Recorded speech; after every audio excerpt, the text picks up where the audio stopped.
You're listening to The Secrets of Star Trek, where we discuss the hidden layers and deeper meanings found in all the Star Trek TV series, movies, and more. And today we're discussing the latest episode of Lower Decks called The Best Exotic Nanite Hotel. I'm Dom Bettinellli, and joining me today on the panel are Jimmy Akin. Hey, Jimmy. Howdy, Dom. And Father Jason Tyler. Hey, Father. Hello. Folks, be sure to stick around to the end of the episode. We have more great feedback, especially on last week's 2 episodes that we discussed. And I want to encourage you to share the podcast with your friends and help us grow this community of Trekkies and reach even more listeners. And another show on the StarQuest Network you're sure to enjoy would be The Secrets of Doctor Who, which you can find wherever fine podcasts are found, or at sqpn.com/Doctor Who. So, Jimmy, could you give us a recap of this episode? This week, the Cerritos goes to a leisure-based space station to do pest control. There's a clump of nanites that's running around absorbing resources and growing bigger. The mission is complicated by the fact that Mariner's former girlfriend, Jennifer the Andorian, shows up and is acting like they're still a couple, even though in Mariner's mind they broke up a year ago. It turns out that Jennifer is being transferred to another ship, and she's just pretending to still be a couple to force Mariner to officially break up with her, which Mariner does. Meanwhile, the nanite swarm grows into a giant icosahedron and starts trapping people inside it, including most of our gang. Rutherford discovers that the nanites are being controlled by a signal, and T'Lyn plays some vibe tubes that belong to her favorite musical artist, Crog on the Rocks, to disrupt the signal. This causes the nanite swarm to stop functioning so they can be cleaned up. Meanwhile, Ransom and Billups take Boimler on a side mission to capture an admiral who has refused to return from his vacation. The mission is dangerous, and Boimler thinks Ransom is deliberately endangering him. The admiral captures them, but he tries tempting Boimler to side with him, as he, the admiral, never got any interest in assignments from Starfleet. Boimler resists temptation and helps recapture the admiral. At the end of the episode, it turns out that the nanites weren't acting on their own programming. They were under the control of a Starfleet ship that fell through a dimensional rift from a super tiny dimension. So the ship is super tiny. They were, the crew of this ship was trying to get the resources they needed to build equipment to get home. Boimler helps get the admiral the assignment of helping the tiny ship, which finally gives him an interest in assignment. And the fact that we have yet another mention of interdimensional rifts means that we now have our season arc revealed. The end. That's right. Right. We talked about that before. So, Father, your overall impression of this one? I enjoyed it. Very entertaining episode. I thought there was a lot of stuff sort of packed into the 22 minutes that we had there. And on watching it a second time, I picked up a couple things that I had missed the first time around, which is kind of always something I appreciate, actually. How about you, Jimmy? I enjoyed it not as much as previous episodes. There tends to be at least one episode in a season of Lower Decks that's less family-friendly than others, and that was this episode. Let's hope that was this episode. Yeah. It wasn't as bad as the one where they had that scene with the Mugatu a few seasons ago, but I'm not a fan of the whole Jennifer the Andorian arc with Mariner. I don't mind Jennifer the Andorian, I just don't like their common arc. Yeah, I agree. That's one of the things that kind of took me out is the push on this agenda. This relationship. It feels like they're pushing that. I'm kind of glad it's over. Yeah, at least they're not. And they had kind of ended it before. We haven't seen Jennifer in ages. I don't think they needed to bring her back. Yeah. And it felt like to me that there was a lot more bleeped swear words. Mm-hmm. Yep. You're right. They were swearing more, and they guess bleeping it, but you know what the words are, which is weird. Like, so why do it? I don't know. It kind of took me a little bit out of it, noticing that. There were lots of little Easter eggs we'll talk about, and I enjoyed that. And watching Boimler trying to navigate this secret mission, this undercover mission with Ransom and Billups was actually kind of fun. I did see like that. But we have the usual the usual trope of if only you would actually talk to someone about your concerns, you would allay the whole thing and the whole plot would fall apart. Like if you just would talk to someone up front, and maybe they kind of were upfront about that with Mariner. Like, nope, I'm not going to talk to her. I'm going to pretend that that it's not happening because she's leaving anyway, and I don't have to deal with it. So it's a bit of a trope, but in this case, I mean, I don't like the topic they're dealing with, but in this case, it makes writing sense. Jennifer's acting like they're still a couple. Mariner's like, what? I broke up with her a year ago, but she did it in this passive aggressive way. Yeah. And it wasn't clear. Yeah. And then it turns out she's leaving anyway. And in that circumstance, it makes sense to try to let sleeping dogs lie, which only forces Jennifer to get more aggressive in the "you are going to break up with me" efforts. Mm-hmm. Right. A couple things. I noticed Boimler's beard is growing. Yep. So we've got a few more dots on the character. Yep. A little more peach fuzz than we saw last episode, yeah. And by the end of the season, they may be swapping places or something. We may get a reveal that alternate Boimler is not all he's cracked up to be, and they need to, for plot reasons, our Boimler needs to impersonate him or something. Right. Yeah. That could happen. So the title is based on a 2011 British comedy film called The Best Exotic Marigold Hotel. Oh, I had no idea. I didn't know what the title was referring to. Yeah, so instead of The Best Exotic Nanite Hotel. It's on don't credit me. I found it on Memory Alpha. So it's just so I'm not especially well knowing in that area. But they're aboard something called the Cosmic Duchess, which is an interstellar cruise ship the size of a small moon. Which that's no moon. it's an interstellar cruise ship. So that was interesting setting. There's a couple of like Easter eggs I mentioned, like the Mariner gets Boimler gets all excited because they have Dixon Hill themed slot machines, which I was kind of hoping we'd see, but I guess we didn't. So that was kind of fun. Little name drop there.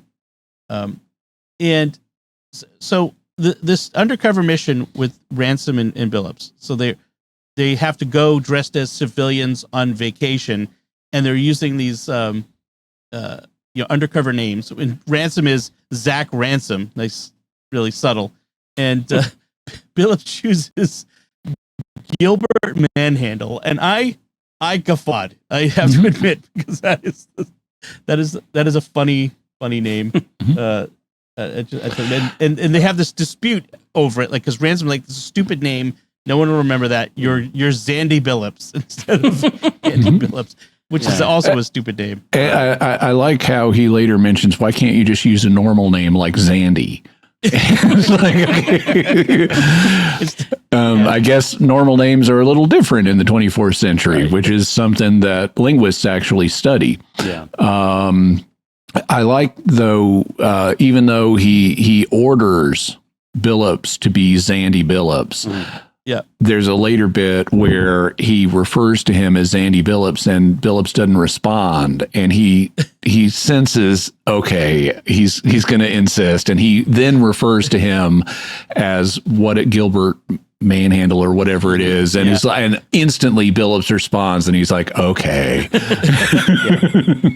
And, we had another Easter egg, too, and they're getting ready for or they first talked to Boimler about the spy mission. He says, does that mean we get to wear the black bodysuits? Like Chain of Command on Next Generation, where Picard and Worf and Crusher. Dr. Crusher. Yeah. The black bodysuits. Yeah, that was a nice callback. We've seen those a few times since, including in Lower Decks. So that was cool. I liked... there's some of the references that I noticed. So the nanite swarm, which Rutherford nicknames Glumpus, because it they all glump together, is silvery colored, and that's a reference to a real world discussion of how nanite technology could go catastrophically haywire, and this is the gray goo scenario, that if we build nanites, they might convert everything into gray goo and end life on Earth. And so this was a visual nod to that scenario, that we've got a clump of gray goo here. Mm-hmm. Is there a connection to the was it the macro virus that showed up on Voyager at one time too, where you have something normally microscopic that all of a sudden is huge? Oh, I wonder if there's a connection there, because nanites have been, a plot device in many TNG episodes. Right. So yeah. One thing that I liked was we got, so when the nanites transform into the giant icosahedron, which is a 20-sided geometric solid, I like how, as it's transforming, Mariner is counting the sides, and she's like 8, 9, 10. It's an icosahedron. And for people who may not be familiar, this is, if you're a D&D player, this is the shape of a 20-sided die. Yes. And so, but it's one of the 5 regular solids, and so it was nice to see that as a structure they might plausibly create. So there's that classic moment at the beginning where Boimler's mission is about to begin. He's excited to go on this mission with the first officer, and then there's that moment when you always have like the come down moment where he sees Lieutenant Jet, who was on the last mission with Ransom, who lost his hands in a piranha incident or something. I think piranha bats ate his hands. Dr. T's going to grow him some new ones. And this is when he tells Boimler, no, whenever a junior officer goes with Ransom, he's the canary in the coal mine. He sends that junior officer in to take all the danger, which is kind of a red shirt sort of thing. I feel like it's kind of a backdoor reference to red shirts, that this may be a thing that commanders do. Yeah, red shirts being, of course, in the original series, the characters who are reputed to die most frequently on missions because red was the color of security, and lots of security officers die. Although there have actually been some statistical studies of the original series, and it's not as true as you might think that the red shirts are the ones who die. That phenomenon then later inspired John Scalzi to write a novel called Red Shirts, which is also not completely family friendly, but is nevertheless brilliant. Yeah, it's very funny, very it's very on the nose to calling out sci-fi in general, not even just Star Trek, but a lot of sci-fi tropes and that sort of thing. Yeah, it's brilliant. What happens when the red shirts realize the command crew is magically protected and none of us are? How do you deal with that? In some ways, I wonder if it's sort of a spiritual ancestor of Lower Decks itself. Oh, yeah. Yeah. It's comedy. Also, they have the novel itself is not that long, so Scalzi completed it by having like 3 short stories as appendices. And in one of them, because there's this meta-textual question about ethics, like if you're a writer in one universe and you're writing stuff that happens in another universe and people die, and how do you make sense of that and what's your responsibility? In one of the appendices short stories, a character actually goes to a Catholic priest and asks for a theological opinion on the situation, and the priest gives a competent opinion. It's like, wow, I had no idea Scalzi was able to do that. Yeah. Knowing what I know about Scalzi's real life opinions about things, that's actually kind of surprising. And of course, Lower Decks had touched on this idea before of the command crew sort of being protected. Remember, at the end of the first season, Shax is killed, and then he shows up again later, and one of our Lower Deckers asks him, like, "Hey, didn't you get killed?" And is like, "No, you don't ask a senior officer how he came back from the dead. Like that was just this big taboo thing that's not supposed to happen. Just not done." I have to say, so far, there's not enough Shax or Dr. T in this season. We haven't really had. Like they've kind of been in the background, and we got a little bit of Shax in the first episode. Yeah, but I just feel like the supporting characters, I like their contribution to it. And I think Shax is funny and just not used enough in general. But hopefully we'll get and Dr. Tana. Yeah. Just like a funny just what you'd expect a cat doctor to be like. So once Boimler's mission gets underway, he starts reading everything through the lens of what the other lieutenant told him, and he thinks Ransom is endangering him at every turn. What Ransom is actually doing, he later explains, is trying to give Boimler a chance to shine, because he has confidence in Boimler and knows he can do some of these things that look difficult. One of them, probably my favorite, is they're on this ski slope in the resort, and they come at the beginning of the ski slope. There's a sign that labels it Coward's Gulch, and then underneath it, in parentheses, it says smooth and easy. And so, like, this is the one you want to take if you're a coward. But then Boimler starts going down it to chase one of the Admiral's followers, and all of a sudden we arrive at another ski slope whose sign says "Expert's Demise." It's like, even if you're an expert, this is going to kill you. Right. If you've ever been skiing, like mountain skiing, alpine skiing, that's a very common thing. You like the nice easy trails have these bucolic names, and then it's like Death Hill. Like, oh, I'm going off Death Hill. But that was the second part where I had to pause to laugh, because when he went off that cliff and you have that long shot and you hear him screaming in the background. I don't know what it was. It struck me as super funny, and I just guffawed at that one. That was really funny. But earlier than that, he kind of says, "Oh, we're at this Risa bar, and they're gonna kind of talk to people, see if they've seen the Admiral." And he's like, "Well, Ransom says, oh, you can go talk to those Galamites over there." And I'm like, "Oh, Galamites." So that's what a Galamite looks like. And so Galamites came up in DS9 because Jadzia's Dax, she was dating a Galamite captain who we never saw, but we're told that the one with the transparent head. You're right. Right. You can see his brain. Yes. Captain Baudet. Captain Baudet, exactly. Baudet, that's right. The other thing I thought that was weird about that scene is, okay, I can get the idea of some aliens who, find eating and drinking to be just like intimacy or something. They don't want to see anybody else doing that. Why the heck are you hanging out at a bar then? Yeah. I mean, they're like 20 feet from where the drinks are being served. And like, what do you expect is going to happen? That's right. That's like, having problems with seeing people naked and going to a nude beach. Like, exactly. Yeah. If you got to go, you got to see this sort of thing. Don't go. Yeah. So but that was funny. Like, it's just that classic, like, oh, the Galamites, they're kind of scary looking. Yeah. I'm not going to go there. I'm going to talk to them. And, hilarity ensues. Yeah. And it is a nice conceptual thing. I like in science fiction where you encounter something that we think nothing of, but it's a big deal to an alien race. Eating and drinking could be it's not very plausible, but it could be understood as, oh, that's an intimate activity. You don't want to do that in front of other people. I remember reading in the Ringworld series by Larry Niven, some of the inhabitants of Ringworld think that our custom of eating things like cheese is absolutely disgusting.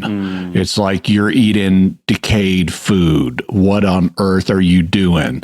To us, eating cheese is no big deal. In fact, it's quite nice, but you think about it and it's like, okay, that is technically rotten food since it used, microbes in the process of converting milk into it. Or eating honey. I think that's another thing people get. If you think too much about it, you get weirded out. I was trying to remember, were there other species? I have this vague notion of another species in Star Trek somewhere who were like, don't eat in front of us, or eating and drinking in front of us. It came up on Enterprise, I believe. There was one where seems like Hoshi translated somebody's phrase, you eat like you mate or something was the phrase that they were trying to figure out. And it turns out it was because this species was upset that Archer had eaten something in front of them, I think. The Cretaceans. In fact, they were in Enterprise, a couple episodes, including the infamous A Night in Sickbay, by the way. Maybe we blocked that out. That's what it was. That's what it was, yeah. Yeah. They end up going to finding the admiral at something called AWOL Falls, a Latinum Elite guest experience. So I just thought that was funny. So it's like Platinum Elite. Yeah. And this admiral went AWOL because Starfleet only gave him boring missions like milking space whales. I like how Boimler asks him which kind, the Gormagander or more the Galaxy's Child one, and he's like, all of them. I did all of them. It's like a weird, like, so you've assigned this admiral, and that it kind of goes to the fact that like Star Trek has a plethora of admirals. So like you're tripping over admirals at every turn, and partly because in TNG, actually even in the original series, they kept recasting admirals. Like it was a new admirals. I mean, you kind of had some that showed up several times, like Admiral Nechayev, but a lot of times there's like this is admirals with nothing to do when they're getting in trouble. I mean, that's kind of actually part of the problem. And so this continues that trope. This is another Badmiral. Right. He's slacking his duties. He's gone AWOL. Right. One thing, by the way, in these scenes at the Latinum experience, they have these employees of the resort that I find visually very interesting. They may have a name. If so, I don't know it. But what's notable about them is they have purple faces that are also partially blue. So it's like their head will be dominantly purple, but then there'll be a big blue patch over one of their eyes or some other part of their head. And I like that conceptually. It's not only visually interesting, but it makes some sense biologically, because there are creatures like dogs that have irregular patterns in their coat. And seeing, there's no reason why a sapient being like us has to be all one color. You could have, two different skin colors on different parts of your skin, and that could make sense. So I like seeing that idea explored. Yeah. I mean, some people do have skin conditions which gives them but patchy looking skin. But this is like regular for their species. It's not a birth defect or something. Well, I mean, technically, I've got that because I have a birthmark on my right arm. People look at it and say, "Did you burn yourself?" It's like, no, it's a birthmark. But having it be normal for a species to have notable, duotone skin, I think is a really cool idea. I do like that. So in the end, Ransom has to explain to Boimler, "No, I brought you because you're good at problem solving and you're very wiry. Like you can get through air ducts really easily." And Billups throws in, which is surprisingly a common issue or surprisingly common thing you have to do on these missions. I think he said it's something like that's 90% of what you got to do on these missions. Right, going through air ducts. Yeah. And then he has to be Boimler has to do the very wiry thing after he slathers on the sunscreen. He's able to escape from being grabbed by everybody else to let the others go. So it's nice to see Boimler kind of moving up in the world in the sense of he's actually got skills. He's able to employ them. He's still Boimler, but he's not incompetent. In fact, people see him as competent now, and so I do kind of like seeing them evolve a little bit. And he uses the suntan lotion to help Ransom and Billups escape from their shackles, so their wrists become slippery. Yes, they slips through. So back to the nanite problem. So Mariner's issue is that she never, like you said before, Jimmy, she never really broke up with Jennifer. She kind of Mariner at the end of season 1, later than that, she was a later season. She was sent off to Starbase 80 as a kind of traitor to the ship, and everybody rejected her. And so she says when she left or when she came back, she just kind of walked by Jennifer and didn't say anything, and that's it. And that is supposed to have told her we've broken up, and yet Jennifer has been acting, and that is kind of a pretty serious snub. I mean, if I was if I was dating a woman and she comes back from a trip or is about to leave on a big trip and walks right past me and doesn't say anything to me, it's like, okay, something is up here. I had that experience once. I went away for a week out of the country, came back, and a girlfriend tried to get in touch with her for 2 days and couldn't. I've been out of the country for a week. Yeah, that was the sign that things were ending at the time. So she was ghosting you. True to life. Yes, she was ghosting me. But the funny thing is, like, we haven't talked in a year. Like, did she not realize we've been broken up? Like, it's just very odd. Like, suddenly she's acting this way. So it's weird for both of them. They're both acting weird. Like that Jennifer would expect, like, I don't know, that it wouldn't be seen as odd for her to do this or something along those lines. I'm not sure exactly how to put it, but she's putting in for a transfer and she's being passive aggressive and trying to get Mariner to acknowledge instead of talking like adults. So let's talk about Crog. Crog on the Rocks. Interesting visually character. Playing something called vibe tubes, which I feel like we've seen somewhere before. The vibe tubes. Maybe it's a science fiction-y instrument in any event. Yeah. And Crog, he looks kind of like a cross between a crocodile and the Incredible Hulk. So he has a kind of monstrous appearance. But I love the fact that T'Lyn is like his biggest fan, you know, and it's a nice surprise and twist for T'Lyn to be a huge music. They establish Vulcans have music and they like music, so there's no reason she couldn't be a fan of this guy. And at the end of the episode, Donna Tendi gives her an autographed picture of Crog on the Rocks, and T'Lyn's first reaction is you know, this picture has been defaced, namely by the signature, the autograph, and Tendi says, "Oh yeah, I had him autograph it," and T'Lyn is like, "This has no scientific value," and Tendi says, "Oh, well, then maybe I better recycle it." And T'Lyn is like, "No, I will keep it anyway and move it to my quarters." And so it's like she likes her autographed Crog picture.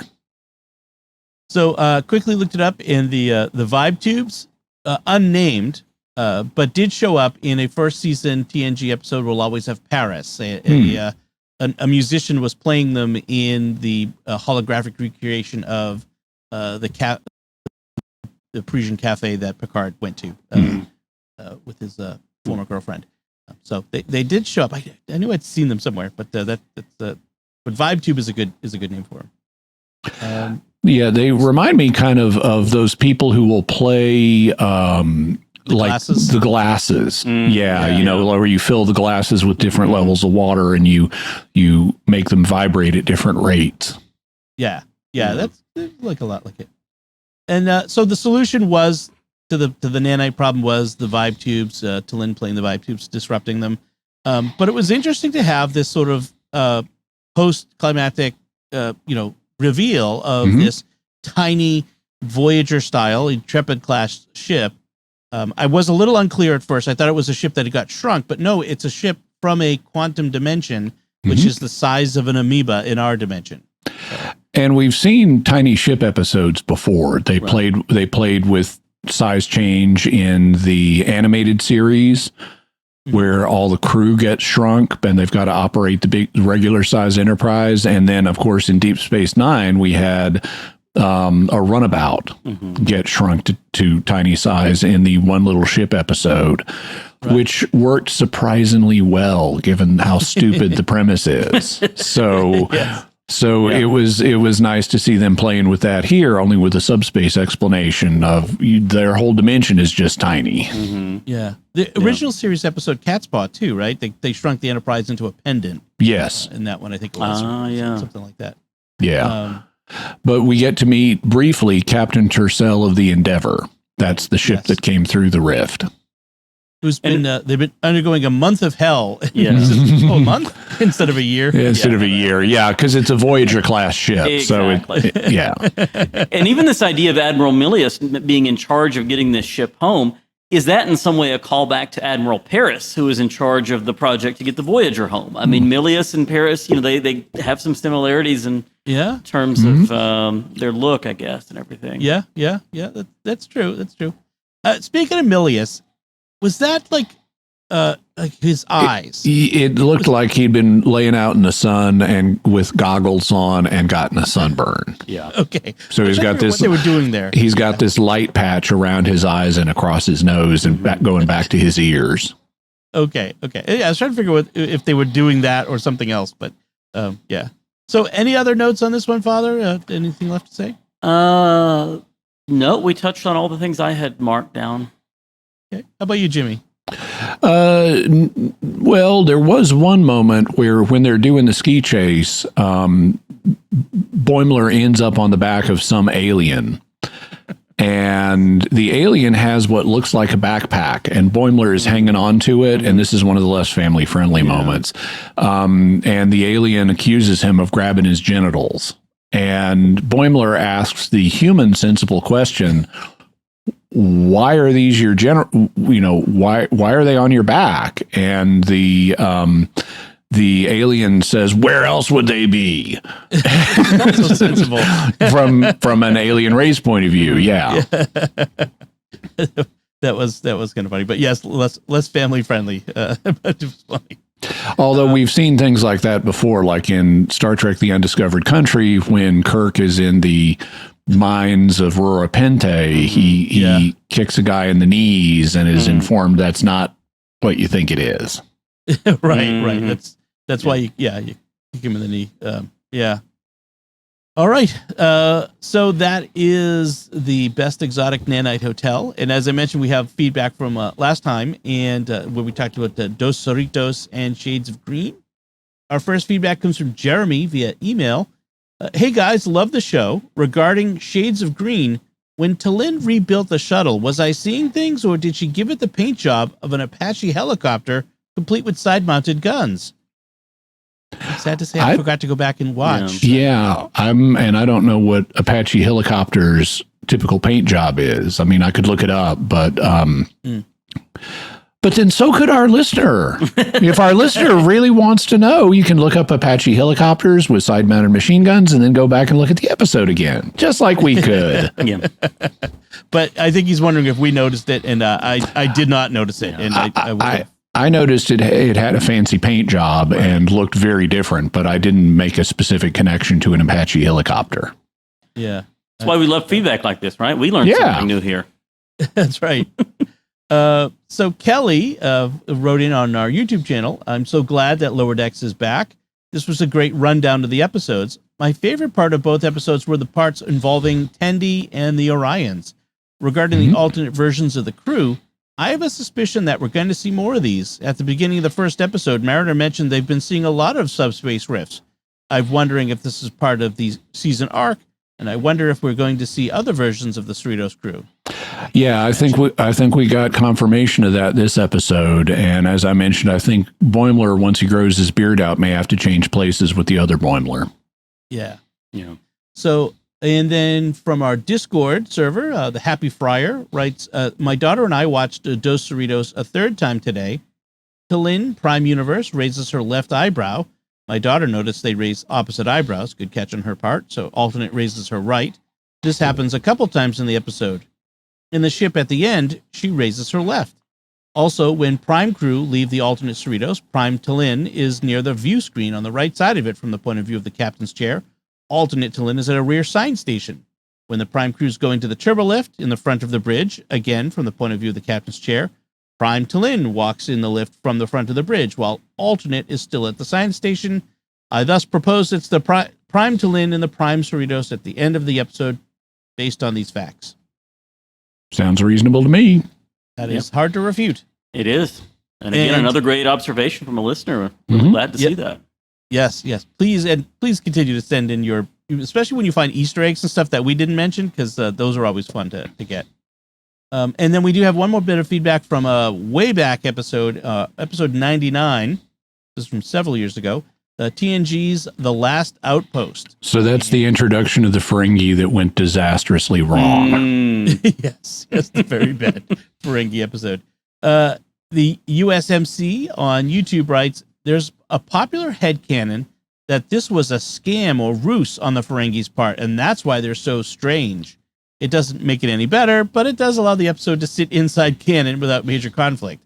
It also allows for it to have been Quark in the episode just under a disguise for the scam. So, because Armin Shimerman played Ferengi in that one too. Yeah. Whatever gets you through the night. Exactly. We've got to reconcile all these problems. So that's all of our feedback, and thank you everyone for your feedback. Yeah. Now we'd like to take a moment to thank our patrons who make it possible for us to create The Secrets of Star Trek, including Mathis S., Sherry T., Jason H., William G., and Dennis B. Their generous donations at sqpn.com/give make it possible for us to continue The Secrets of Star Trek and all the shows at StarQuest. And you can join them by visiting sqpn.com/give. So that's from us this time. What did you think of the Best Exotic Nanite Hotel? You can let us know by commenting on the show at sqpn.com/trek, our Facebook page, facebook.com/StarQuestMedia. Send an email to trek@sqpn.com, or visit our Discord community at sqpn.com/discord. And you can watch The Secrets of Star Trek on our YouTube channel at youtube.com/StarQuestMedia, where, of course, you should subscribe and hit the like button.